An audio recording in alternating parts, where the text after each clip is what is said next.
The three different types of racks are very similar: drum racks, effect racks, and instrument racks. And they're similar in that a rack is basically grouping different devices, different plugins into one like unit. Okay, and they all kind of go together. For example, effects racks combine different effects into one unit, and then instrument racks allow you to add an instrument to that. So it's an instrument rack is just an instrument with effects, an effect rack is just effects. And the drum racks kind of combined all of those things together. A drum rack is a rack of drum pads where you can have, each pad can have instruments and effects on it. So each pad can have different racks inside of each pad. So it's like a big giant container for smaller units that have individual devices inside of them. One of the cool things about racks is you can combine different racks into racks, so you can have racks and racks and racks. It's rackception, if you will. And so it can get complicated, but it doesn't have to be complicated. So let's go ahead and start, not with the drum racks as I have right here, but let's start with an instrument rack and an effect rack. So we're going to start with an instrument rack. And all I'm going to do here is I'm just going to make a really, really basic one. So let's say, for example, that I have here analog. Let's throw analog down here. I'm going to go ahead and delete this one right here. And I've got analog here. I can play some notes on my keyboard. Let's grab a different preset for this. I'm going to grab a different preset. I'm just going to click on this little button here and go down here to a bass sound. And if we look in my my browser over here, we can see that there's a couple of different little symbols here next to each name here. So these symbols, what they mean is this one here means it is already a rack. So if I load this one up, it's already going to have an instrument with effects. If I load this one up, it's just going to be the device. So this one here is what I want to go for. So I'm just going to go ahead and grab this one that says dual oscillator plastic bass. I'm going to double click it so it loads up down here, and you can see it just loads up down here like this. It doesn't load up any extra devices. If I loaded up a rack, here, let's go load this one up, it looks like this right here. And you can see this is kind of what a rack looks like, and I can open up and see my instrument by clicking on this thing over here and this one over here. I can see different instruments or different racks within racks, but let's come back to that. So if I just click on this one here, down here, I can see everything that is within that rack. And so you can see there I've got the device instrument right here. This is the one that's making the sound. And then over here, I've got a saturator effect, an EQ8 effect, a compressor effect, a vinyl distortion effect, and then a dynamic tube effect. So I've got all these in here, and I can click on the name to kind of collapse them down so they don't take up as much space. And I've got this instrument right here. And then over here we have what we call the macros. And we're going to come back to all that in just a second, but let's kind of back this up a little bit. And I'm going to click on one that's just the instrument itself. So this one here is just the instrument. So if I hit play, if I play some notes, put this on my lap. If I play these notes,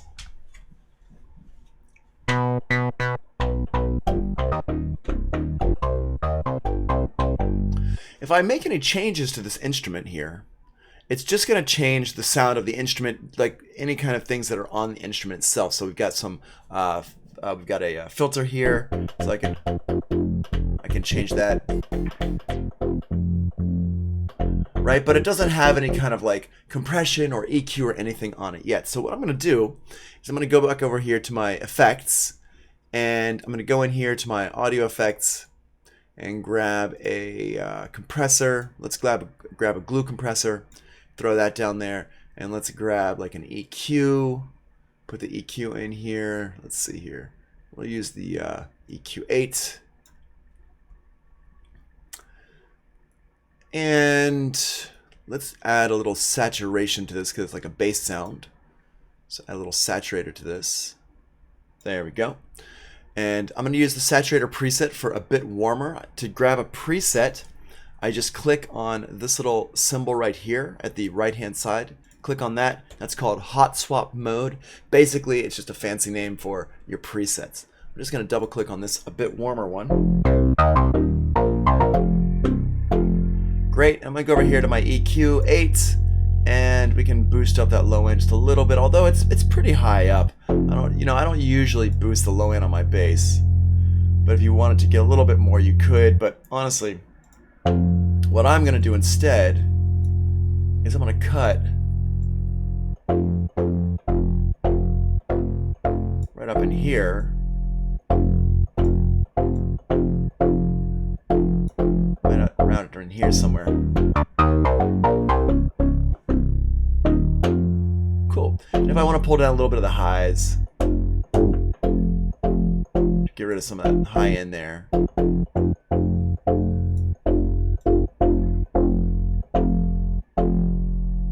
Yeah, like that. And then let's use the glue compressor over here. And the glue compressor, I'm going to just dial it in.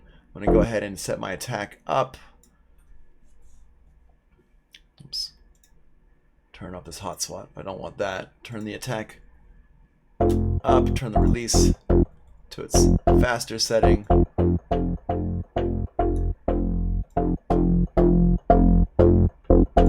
There we go.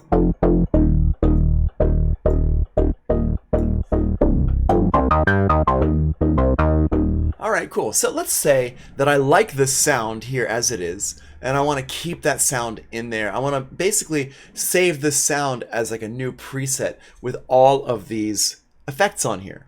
Okay, so what I can do is I highlight all of these. I click the first one here, and I just go over to the last one here on the right, and I hold down Shift, and I hit click here, and they're all highlighted. You can see across the bottom, they're all kind of this blue color here. And I'm going to hit Command G in order to kind of put these together and to group them. Command G for group. Super easy. And now when I do that, you can see it adds this little extra bit over here on the left-hand side.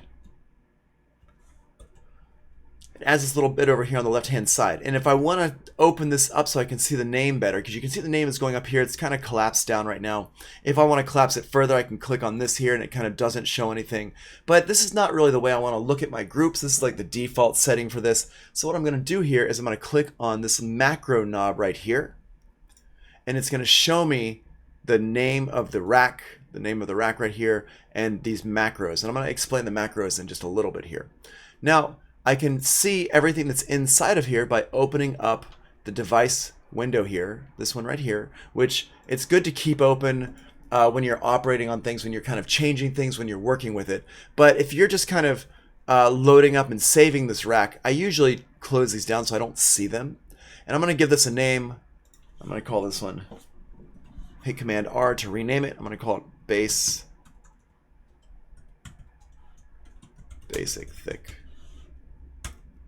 Okay, so it's just a basic bass, a little bit thickened up there with that saturator and the compression and stuff like that.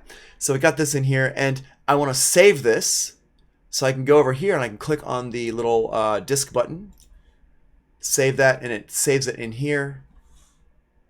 Boom, right there. So now it's saved into my user library here under presets and my instrument rack, different user libraries in here. So I've got this in here, so now I can recall this. If I go ahead and delete this out of my session, I can drag this in, and there it is again. It's right there.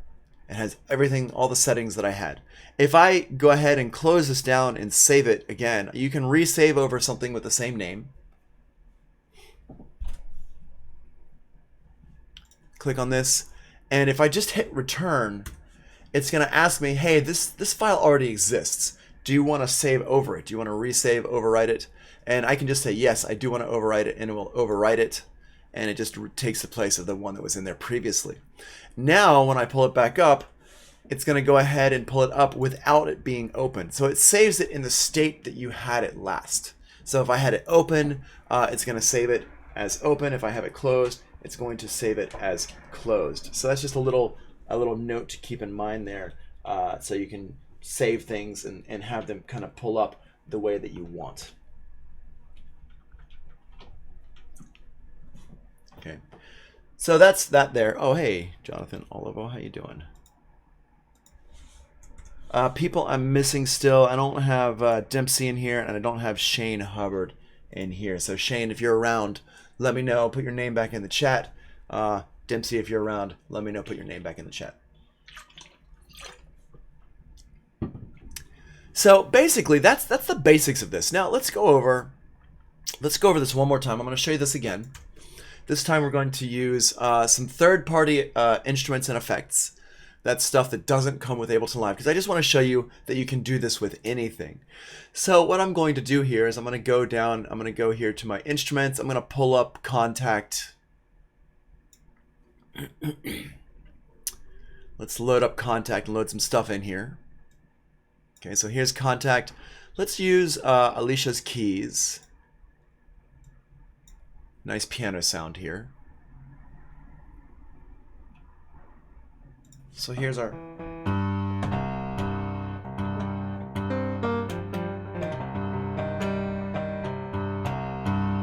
Okay, so there's a nice piano sound in there. And what I can do, if I know that I want to start building an instrument group first, like an instrument rack first, if I know that just from the beginning, what I can do is I can just make this into I can just group it by itself. I don't need to actually have it with anything else. So I can just click on it and hit Command G. And now I just racked it up. It's inside of a rack. What I'm going to do in here is I'm going to layer this instrument with another instrument to make a little bit more of a complex rack. In order to do that, the easiest way is to click on this little button right here. And this pulls up my rack kind of mix area. I don't remember what that button is called. It is called the Show Hide Chain List. So it's another chain of instruments. And what I can do in here is let's grab my Arturia.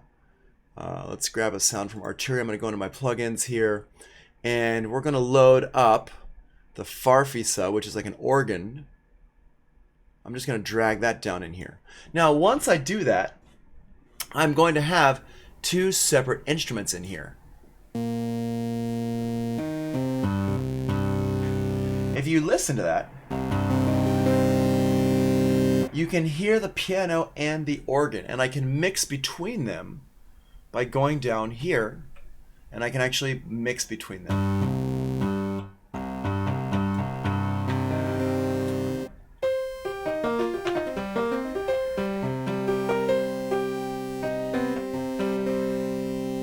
Cool. And I can look at each instrument by clicking on the chain list here. So if I want to look at my piano, I can click on this chain list. If I want to look at my organ, I can click on this one. And I can open them up by clicking on the little wrench here. So I can do this, go in here, and I can solo them out. So if I want to hear just the organ by itself, I can solo it. Let's find a different preset. Okay, there we go. So it's like some string type of sounds in here.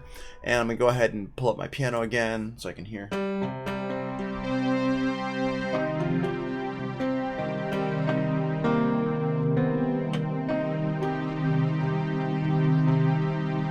Okay, so you can hear the sound there. I'm going to pull the organ down a little bit. So it's just in there. Okay.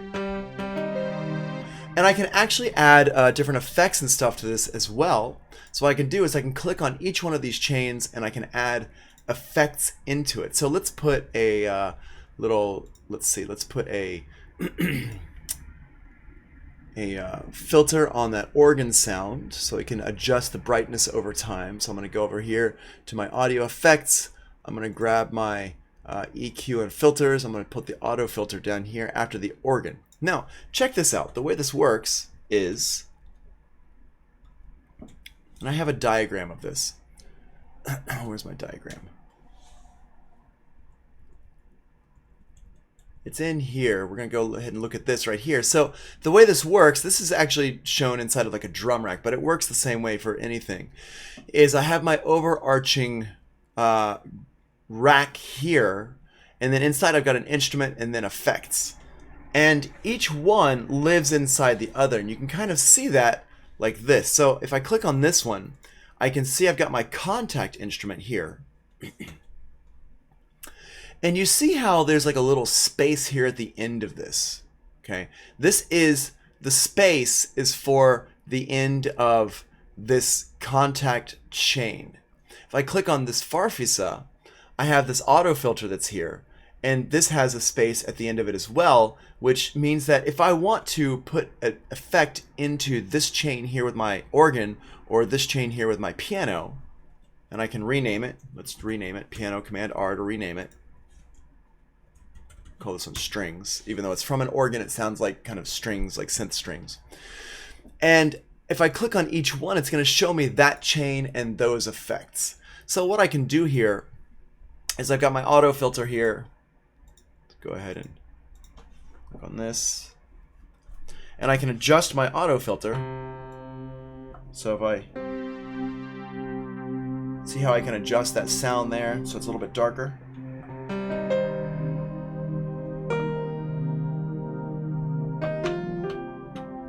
Okay, let's put a little reverb on that piano sound. I'm going to throw a reverb on there. We're going to go over here to my reverb plugins. Let's grab the hybrid reverb. And I'm going to throw that directly on the piano here because we're making this as a self-contained instrument. I'm going to make this a little bit. Let's go ahead down here and go to, let's see here. Click on this. And let's grab a piano hall. I'm going to adjust the dry wet here so it's not all the way. There you go. You can hear that reverb on the piano. If I want to have more, there we go. I can have more like that.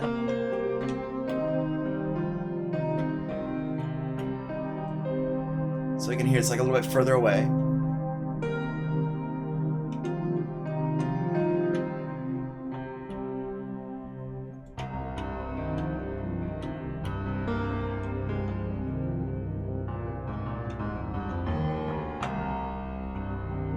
Okay, you can hear that piano sounds more far away. It's got a lot of reverb on it. So I'm going to show you how to mess with that. So I've got these two. So I've got these two chains right here. They're not very complex chains. I've got the piano that has has a reverb on it, and I've got the strings that has a filter on it. But we can hear how this sound kind of combines together to make this new sound. And I can go ahead and rename this. We'll call it piano pad. Like that. I'm not going to save it quite yet because I'm going to make a few more adjustments to this. And this is where these macros come in. So right now, what I can do is I can, let's see, I can go ahead and hide these chains if I want so we don't see the chains. But I actually need to pull these up so I can see them. And what I'm going to do is I'm going to make some adjustments to each one of these. So with this, first of all, the piano, let's put a filter on the piano as well. I'm going to go over here to my EQs and filters. I'm going to put a filter on the piano. I'm going to drag that in right here. I'm going to put it right here before my reverb. So I got this. And now I'm going to attach things to these macro knobs over here. These macro knobs, what they can do is they can actually control multiple devices, multiple parameters at the same time. So let's say, for example, that I want to have my filter frequency cutoff right here be controlled by this first macro knob over here. So all I do is I go down here and I right click on the filter frequency, right click on it, and all these lists come up here, and I can just say map to macro 1. When I do that, now my macro 1 becomes frequency, and I can rename this by clicking on it, hit Command R, and I'm going to just call this one filter freak, like that. Put a little extra space there so it goes down the bottom line there. Okay, so I just renamed it filter frequency. Now what I can do though is with this, if I move this knob over here, it adjusts. You can see it's moving my filter frequency on the right hand side over there. See how that's moving that? So if I play this sound, here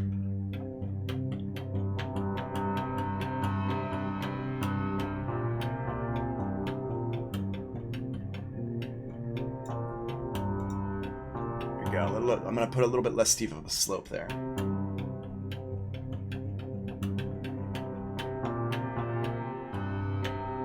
So you can hear how that sounds there. The other thing I can do is I can map that same knob here to a different parameter, this filter over here on my synthesizer. So I can map it to the filter on my synthesizer over here. So all I do to do that is I just go over to the parameter that I want to map it to, and I right click on it. I say map to the same one here, filter frequency. Map it there. And now that filter frequency is going to move both of my filters at the same time. So if I hit,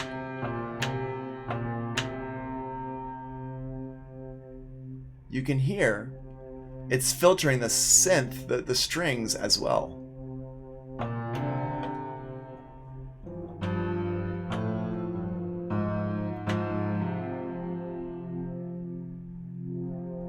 There we go, cool.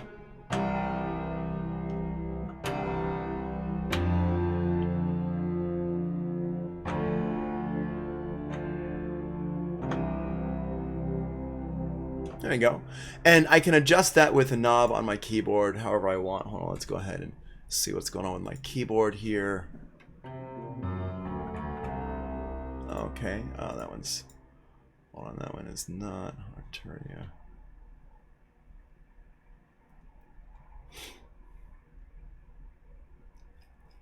There we go. Cool. So I can go ahead and grab this. Not working. There we go. So I can adjust that with the knob on my keyboard.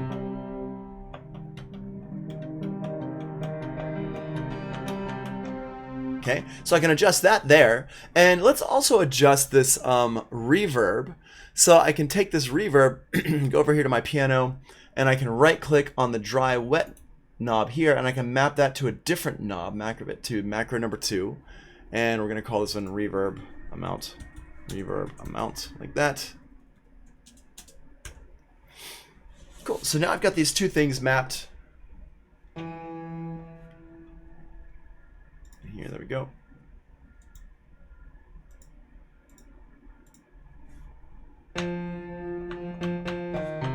So you can hear.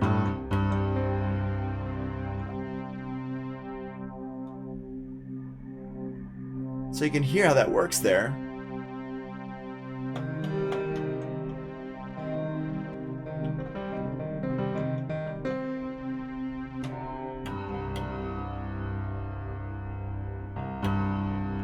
And I can mess around with that there. So that's what the macro knobs are really good for. You can map them to parameters on your effects or your instrument itself, and you can map one knob to several parameters to one knob. Now, if I go through this, I can also see that my filter frequency here, it's the same for both of my devices here. So if I go over here, I can see that when I turn my knob all the way to the right, my filter frequency for my strings and my filter frequency for my piano are exactly the same. Right there. Right there. They're exactly the same. So what I want to do is I want to make it so they're a little bit different on each one. And the way I can do that is I click on this map button here, the map button, and I go up here and I can see I've got up here my macro mappings. And this shows you a list of everything you've got mapped. And with this list here, I can actually make adjustments. So if I don't want when my knob is all the way to the right, I don't want my strings to be as bright as my piano. I want my piano to be very bright, but I want my strings to be darker. So what I do is I just set my max here. I set that, and I'm going to set that to 1,000 hertz, 1 kilohertz. So now, if I turn this all the way to the right, up here you can see my frequency for my piano is all the way over, but if I click on my strings, it's halfway up. So that means that my strings are going to be darker than my piano sound. I can also flip this around so that if I flip it one way, it goes one way with something and the other way with the other thing. So for example, let me change this here, put that all the way up to that, and put this down to like right here. and I'm going to adjust my auto filter. So it's a different type of filter here. So now when I hit play on this, hear that string sound now is not as warm, it's more thin sounding. And if I adjust this,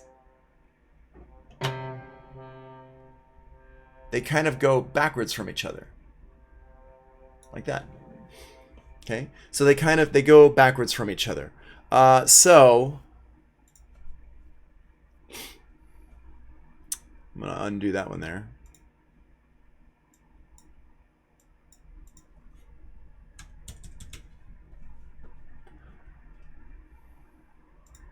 Let's see here. And so that's how it was before. And basically what I'm saying is you can limit your knob movements. Now this is really cool because if you're on a stage or something, you just want to turn it over one way, but you only want it to go to a certain point, you can set up a limit on that. So what I mean by that is if I go over here to my piano and I don't want the dry wet on the reverb here to go all the way over to wet. So if I turn this reverb amount up, you notice how this dry wet here goes all the way up. Here, let me just show you that. Right here, see, that's all the way up to 100%. And that's going to sound really weird. Right? So what I can do is I can dial this in to wherever I want it. I think right there is probably enough reverb.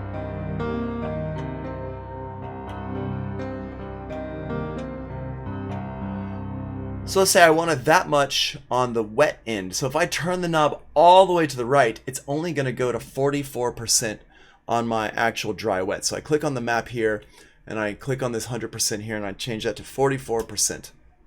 And now I turn this all the way to the right, and it only goes to 44%. There we go. Now if I want to say, okay, that's great, I don't want it to go all the way to dry, that's a little bit too much. Let's say I just want it to go that dry. So I can change this over here on the left hand side to 26%. So when I pull my knob all the way to its lower setting, it's only 26%. When I go all the way to its highest setting, it's 44%. Right there, all the way up, all the way down. So we can see we're limited here to the dry wet right over here, 26% on the one side, and then all the way up is only 44%. So even though I'm turning my knob all the way, it's not actually moving that much on my screen here. And this is, like I said, this is so useful for having several parameters that have different movements, and you just take some time and dial it in. And also, when you're on stage and you don't want like a full like spread because you're like thinking about other stuff or whatever, you can do that here as well. So that's what's going on there with that setting there. And you get to that one more time by clicking on the map button, and you can adjust this minimum and maximum here, and you can experiment with different settings. It definitely takes time to kind of figure out what you're doing and experiment with that, but you can do that right there with that filter frequency and reverb amount there. Okay, so that's really cool. That's really useful there for that. And then remember, you can map one macro knob to several parameters. So I can set this up so my piano sounds like this. I can set up so it sounds like this. So it's like a real dark sound. Let's say it's like dark but close. I can also set this so it's like brighter and more wet.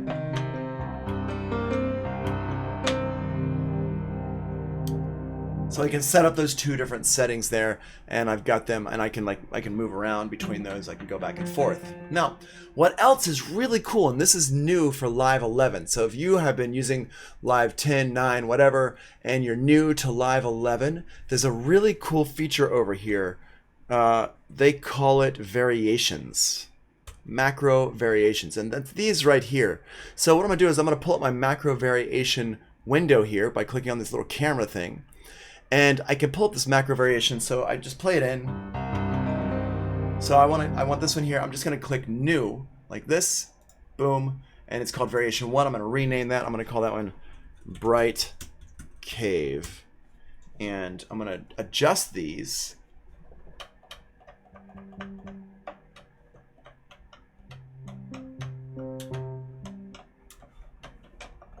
What happened here? Hold on a second. Why did my... It went down. I lost my mapping.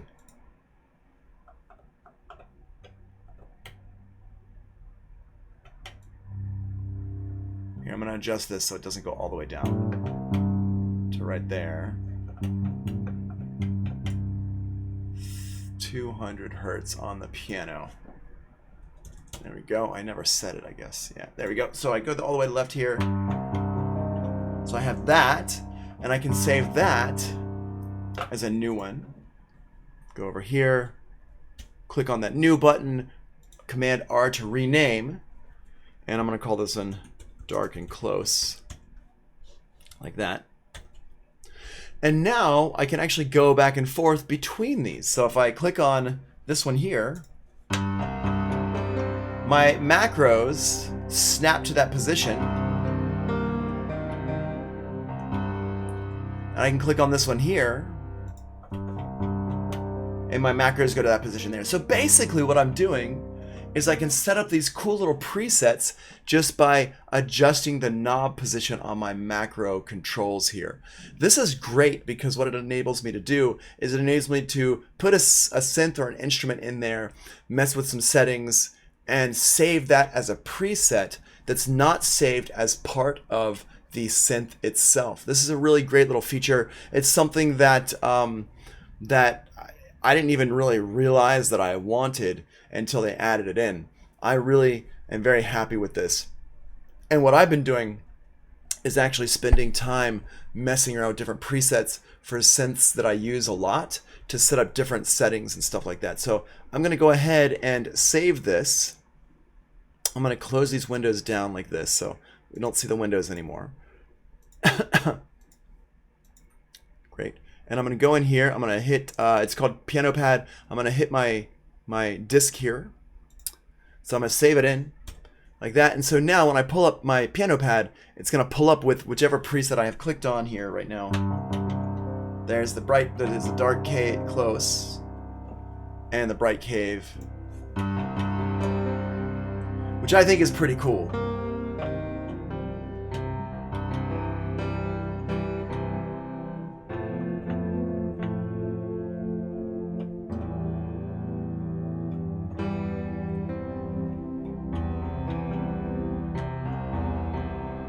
Okay, pretty cool stuff there. I like that. This feature is super cool.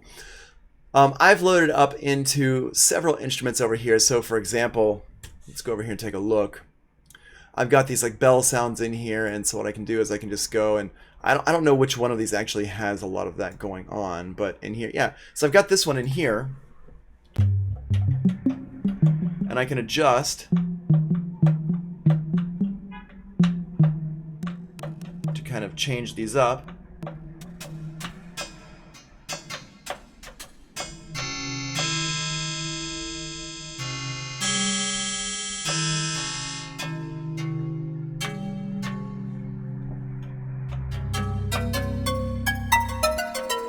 So if I wanted to, I could save this as a preset. And I'm going to adjust these here. Let's mess with these.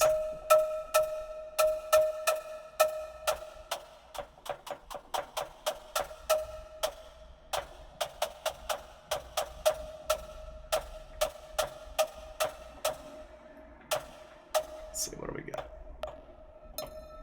Yeah, there we go. There's a... Some of these make more changes than others. There we go. Cool. So I saved that as a new variation here, and I can change that sound. And I haven't even gone in here to my original instrument very much. Because this is like a little bit weird to look at. Like I don't love looking at this instrument here. So what I did was I just went through and I found some controls here that make more sense to me, and I can set these up as new kind of presets. And I'm just going to call this one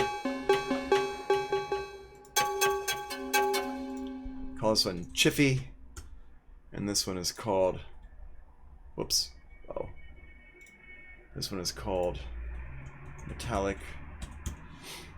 And I can say, all right, when I pull it up, I want it to have this metallic setting. And I'm going to turn off that thing so it doesn't have that there. And I'm just going to hit save on this. And it's going to ask me what I want to rename it. I'm going to keep the same name. It's going to ask me, do I want to overwrite it? Yes, I do want to overwrite it. Like that, boom. And now whenever I pull this up, it'll come up with these two presets here, these two variations. And I can just kind of switch back and forth between these. So it does take a little bit of time to go through and set these up, but it's really well worth it, I think. You can do that with anything. This is one that's like already set up by the people at Ableton. I can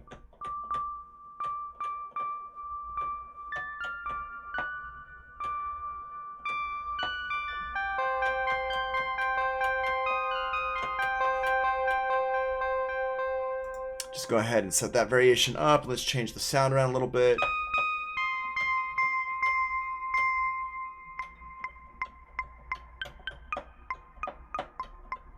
Yeah, there we go.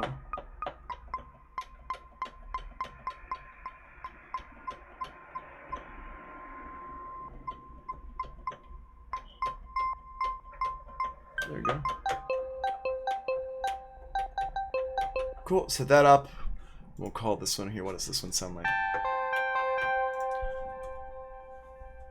We'll call this an EP for electric piano, and this one here, we'll call this one Plucky. And now I can go ahead and save this. And it saves it right into my same folder here. And there we go. So now I've got a couple presets here. So this is something that I'll do if I'm not really feeling super inspired to work on music, but I want to get some work done. So what I'll do is I'll just go in and I'll just dig through presets and I'll save some sounds from various synthesizers and stuff that I've got on my computer. And it's really useful. And then later on I can go through when I'm looking for different sounds, I can just click on this little hot swap key. And let's say that I've got in here, here, let's go ahead and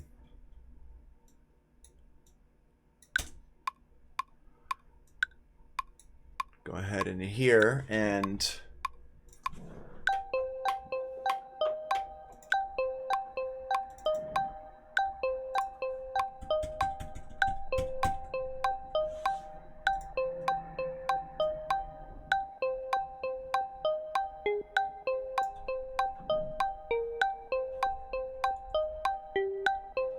okay, so I've got that there, and I can go ahead as I play this, and I can hot swap through different sounds.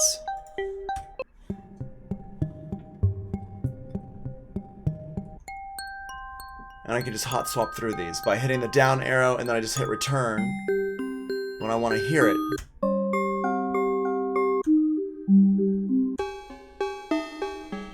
And in here you can see this one has those variations that I loaded up. You know, whatever.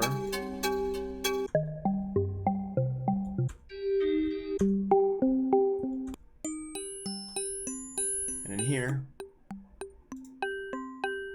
I've got some variations in here as well. Some of these take a little bit of time to load up because they're based off of samples.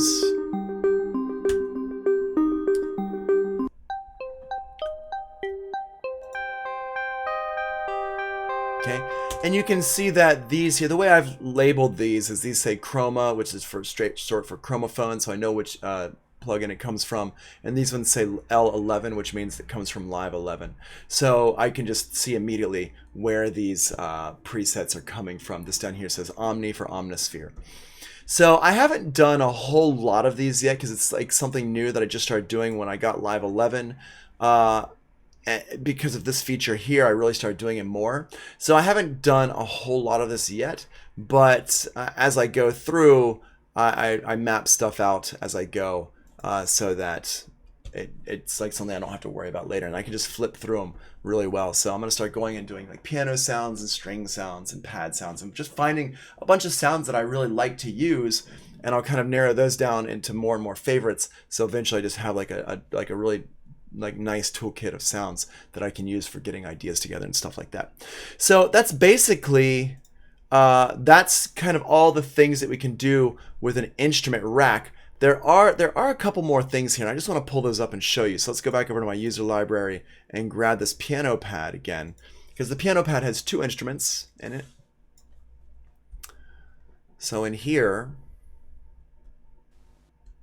there we go. So if I hit play on this, what I'm going to do is I'm going to change this up a little bit. So in here, I'm going to change this setting that we've got.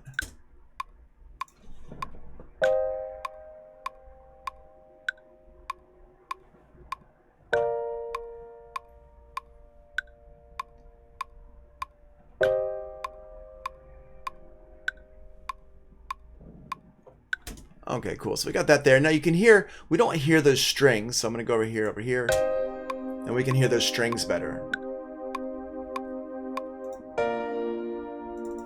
Cool.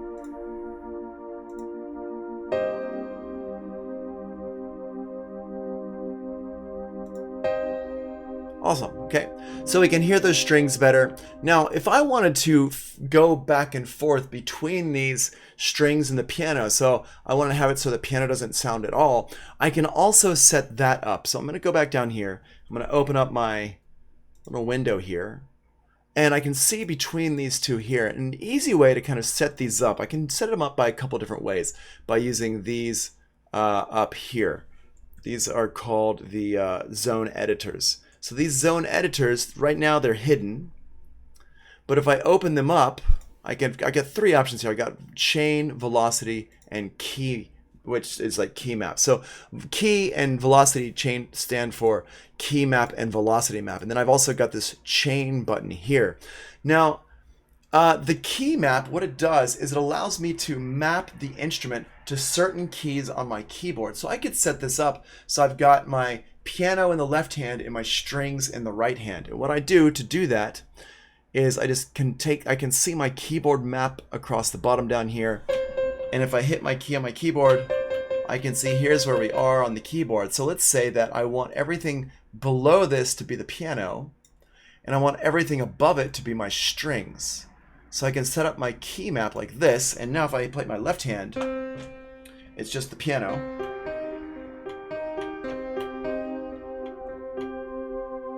And I can just play this one. It's just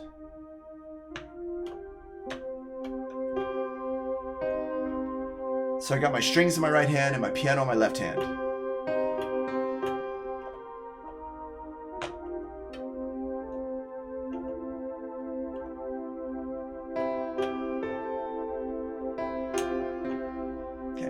So that's what I can do there. That's really useful, especially if you're good at playing piano or keyboard. You're really good ambidextrous with your left hand and your right hand. You can have like bass sounds in the left hand and stuff in the right hand. This is a very common thing. It was called keyboard splitting, something like that. Different manufacturers called it some different stuff. It's been around for a very long time, but basically a lot of like, for playing live, they'll split the bass into the left hand and have stuff in the right hand, so you can play bass lines in your left hand and stuff on the right hand there. And it's something that's like been around for a long time. It's not a new thing, and that's how you do it here in Ableton Live. What we also have is a velocity setting, and the velocity, this is really good for drums and stuff, but I can show it to you here. Basically, if I play the sound softer, like if I play with a less velocity, it'll play certain notes, and then if I play with a harder velocity, it'll play the other, not notes, but the other instrument. So I go in here and I say, okay, if I play really quietly, it's my piano sound, and if I play harder,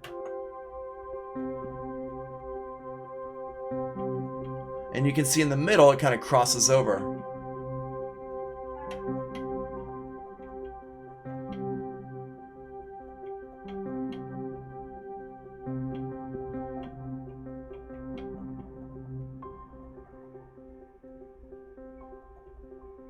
And I have to, oh, I'm playing too soft. There we go. I don't usually play like this, so it's like kind of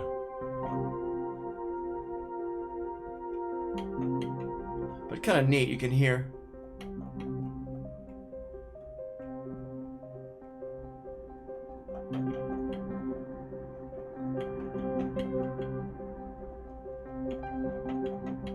So you can use it for really dynamic things. It's actually a really cool way to do it.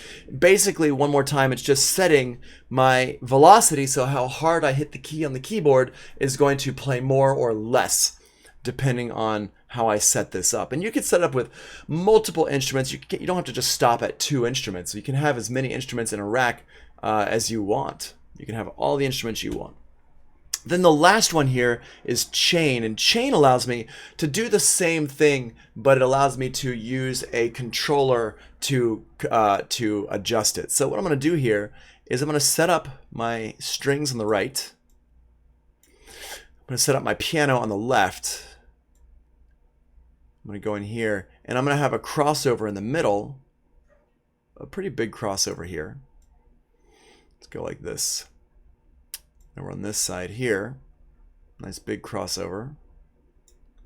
And if you look down here, you see this extra line that's across the top. I haven't really been mentioning it too much.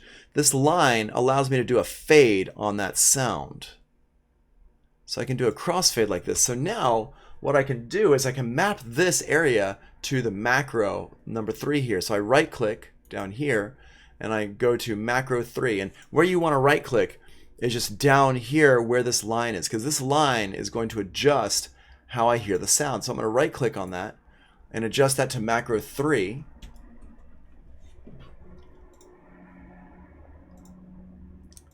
And now I can use my knob here to adjust my sound in real time. So I can hit a chord, and if I go like this, you can hear that other sound fading in.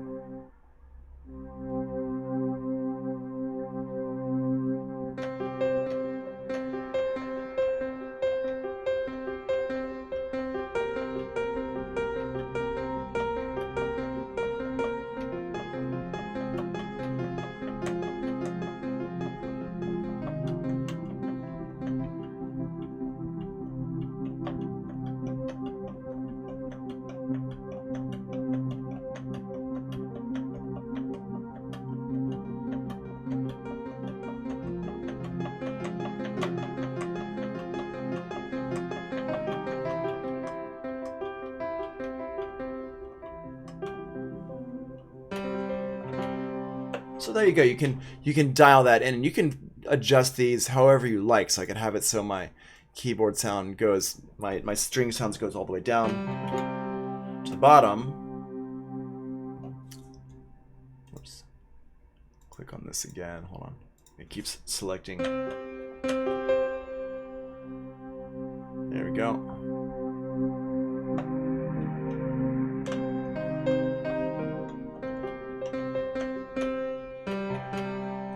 And I can adjust this over, grab it, so it doesn't fade quite so much.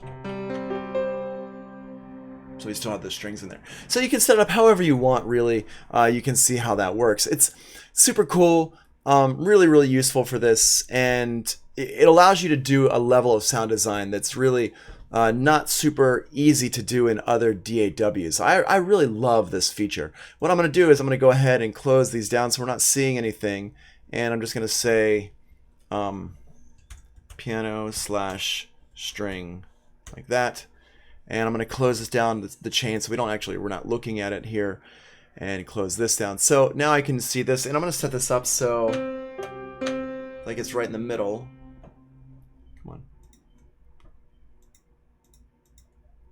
Hold on. Let's do this. There we go. Boom. Cool. Okay.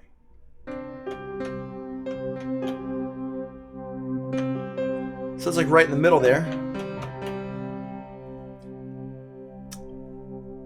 I'm going to save that as my bright cave. I'm going to save over it. I'm going to go over here to my dark cave over here, my dark close. I'm going to save that one a little bit more. Yeah, it's fine. Save that. And I'm going to resave this in here. Hit return. It's going to ask me, do I want to overwrite it? Yes, I do. Good. Cool. So now we've got this set up with this new addition here, and that is our chain here. You can use this for lots of cool stuff. Really, it's just your imagination that's going to limit you with any of this stuff. It's super useful. It's super cool. I've used it a lot for live settings. I don't use these chains so much for, I don't really use multi-instruments that much, that I don't like mess around with it too much. But if you're into it and you like it, you definitely can use that a lot. So I highly recommend getting into that in there. Awesome. Any questions? Y'all are being surprisingly silent today.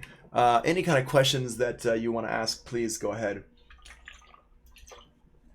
I encourage questions, especially questions that are on topic about this stuff that we are talking about today. I'm going to go ahead and close this down. I'm going to resave this with that stuff closed down. There we go. Boom. Okay, cool. Well, if there's no questions, then what I'm going to do is I'm going to keep talking about the other types of groups. Once we've understood the groups, the instrument racks, it's really easy to understand the effects racks and the other racks. Yeah, Carlos says, I'm just wrapping my mind around it. Yeah, it takes a second. I'm going to post this video up so you can watch this video again. But basically, once you've wrapped your head around the instrument racks, the other racks are actually quite easy because they're all derivative of the instrument racks. So, oh, what's up, Dempsey? How you doing? Cool. Thanks for joining us. Yeah, so it's definitely something that we can talk about more. You can ask me some questions in person on Zoom if you want. But it definitely, yeah, it's new. Yeah, I get it, Decree. It's all learning stuff. It's all new. Yep, understandable. It's like a whole new world of stuff. So let's just keep going here, and let's talk about. We've got our piano pad here. Now let's say, for example, that I've got somebody who's coming in and singing with me a lot. Let's say that my friend Jeff is coming in to the studio and recording with me quite a lot. And for Jeff, maybe I've got like an effect chain here. For Jeff's voice, I'm going to put on here some stuff. Let's put up here an EQ. Let's get the EQ8 here, get a little low cut going on. And then we've got the, let's put a compressor in here. A little glue compressor here. Let's put a de-esser in here. De-esser I'm going to use from my Waves plugins. So we got this de-esser here, de-esser mono. Let's keep it mono, and we'll use a preset in here, male S. There we go. Put that threshold down a little bit. So we got that there, and this is a good little chain here for this stuff. So what I'm going to do is I'm going to say this sound is the sound that I like for my friend Jeff. When Jeff comes over, we use this on the microphone and it always sounds really good. I can dial these in a little bit. For vocal, I would set up a little bit more like this. There we go, something like that. And we say, okay, cool, this sounds really good for Jeff. So I'm going to go ahead and save this. And what I do is I'm going to group it together first. Click on the first one over here on the left, hold down Shift, click on this one on the right. So they're all highlighted down here. Same as I did for my instrument rack, no different at all. I'm going to hit Command G. And now I'm going to go ahead and open this little macro thing up. Even though I don't want to do anything with these macro knobs, I'm really opening this up just so I can see everything right here. So I can click on this, I can see it. Okay, I hit Command R. I'm going to call this one vocal. I'm going to call this one Jeff, or maybe I usually start with the type of effect it is. So vocal rack Jeff. There we go. And now I'm just going to hit save on it. I got everything set up. I don't have to look at it really. I can click on this. If I wanted to set up some macros, I could. That way I don't have to look at these individual things. It's really up to you, however you want to do it. I'm just gonna set the threshold here to be macro number 1. That's really the only one. The threshold and the makeup are the two that I really want to map over here. So I'm gonna go threshold. I'm gonna go makeup. There we go. I'm just going to clean this up a little bit so it just says thresh. So, because I know what that is. I don't like it when the D comes down the bottom there. And now I'm just going to close this up because I don't need to mess with this at all. And go ahead and hit my save button. So it's going to save it into my audio effect rack right up here. Boom. And now I've got this saved as an audio effect rack. Now, if I wanted to go ahead and set this up for different people, I could say, okay, that's my vocal rack for Jeff, but maybe my vocal rack for Samantha, I want to go ahead and change that. So I'm going to go ahead and rename this. Hit Command R to rename it. So vocal rack for Samantha. And maybe for Samantha, I want to have a little bit of a high cut in here as well. And, you know, whatever. That's not necessarily something that I would do all the time, but do that. Let's add a little bit of maybe like a tape effect plugin in here. So I'm going to go in here to my plugins and go to my Slate plugins, my tape machines, put this right over here, put it last to kind of tape it up a little bit, give it a little bit of like that kind of warm sound that tape brings in. Let's pull this up over here a little bit maybe. So I'm adding another effect plugin in here. What I'm going to do is I already renamed it. Let me set my threshold a little bit differently. Right there, maybe my makeup gain a little bit more. And I'm going to save this. Click on the little disk here. I'm going to close it down because I don't need to see everything. Maybe one more thing that I would add in here is I go to my virtual tape machine, and in here I would change my tape input gain right here, so I can adjust that. When I move that knob, it's going to go ahead and move my input like that, and let's put my output gain back up to 0 here. I'm going to unlink these because it works in the plugin if I move one, it moves the other, but it doesn't work when I do it individually. So I'm just going to deselect those and adjust my input gain, set that to macro 3. I'm going to go over here and give it that name. I'm going to give it tape input. There we go. So I can see what it is really easily. And I'm going to go ahead and close these down and save this. And now I've got two different vocal racks here. I've got one for Jeff and one for Samantha. And whoever's singing with me that day, I can just grab that and drag it on to the track. So there we go. I've got that. I can just close that down so it doesn't pop up. And now I can make little adjustments here with these two macro knobs like this. Boom, boom, boom. So there we go. That's really all it is to those instrument racks. It's exactly, I mean, the effect racks. It's literally exactly the same as the instrument rack. The only difference between the instrument rack and the effect rack is there's no instrument in the effect rack. It's the same stuff. It's just you're just grouping effects together instead of instruments and effects. So instead of having everything in there, you're just doing effects. And this is good for audio things, just audio tracks. Or if you have something that you like to use on your bass sounds or whatever, you can just group, instead of grouping the bass sound with the effect, just the effects together. I recommend, though, if you're going to do an instrument, just put everything together on there. Put the instruments and the effects all together in one instrument rack. If you go up here and you look in our audio effects tab,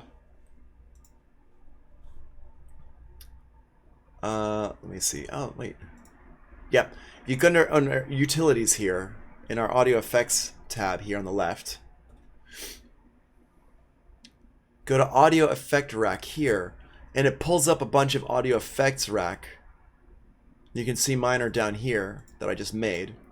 It pulls up a bunch of different audio effects that they've made for you. And these are good to go through and check on, especially like the mixing and mastering ones. So you can go in here, click on this, and you can say, okay, bright and clean vocals. So we could put that on here and see what that sounds like. And you can see they've actually made a bunch of variations for you.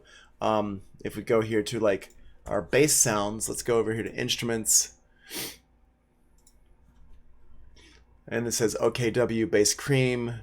And so let's go over here and let's pull up a bass sound. Go to my sounds, go to bass. Okay,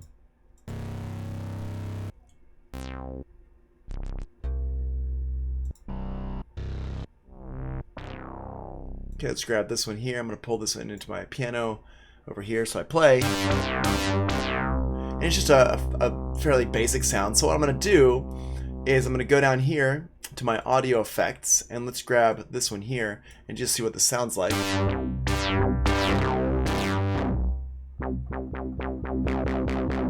hear how it changes things up. If we want to look at what's inside of it, we can see it's got a few things that it's messing around with there. We can go in here. Let's go to filters here. So let's go to down filter dirty. Let's see what that sounds like.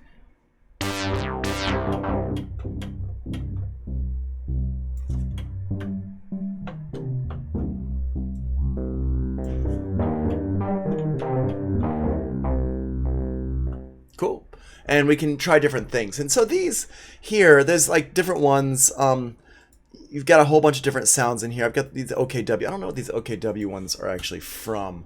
Maybe that's like a pack that I downloaded or something like that. But you've got different ones in here, and so you can try out different things, see what people have made in here, see what they've got, with, you know, like what you've got coming from Ableton Live. If you buy some third-party ones like that, they kind of pop up in here as well. So that's where you can find your audio effects racks, or inside of the utilities in here under audio effect racks. And there's lots of different types to mess around with, and I definitely recommend going here and checking out different ones. We're not going to go through them all right now. I'm going to leave that up to you to kind of do on your own. But it's really, really useful, and just to see how people use these audio effects racks. There's some really creative ones in here that I've stumbled across over the years. Awesome. And then finally, we're going to talk about the drum racks. And the drum racks actually need kind of their own dedicated video and their own dedicated segment. So let's go ahead and take a break. Let's take a little 10-minute break here and go. And after that, we'll come back and talk about the bass sounds. So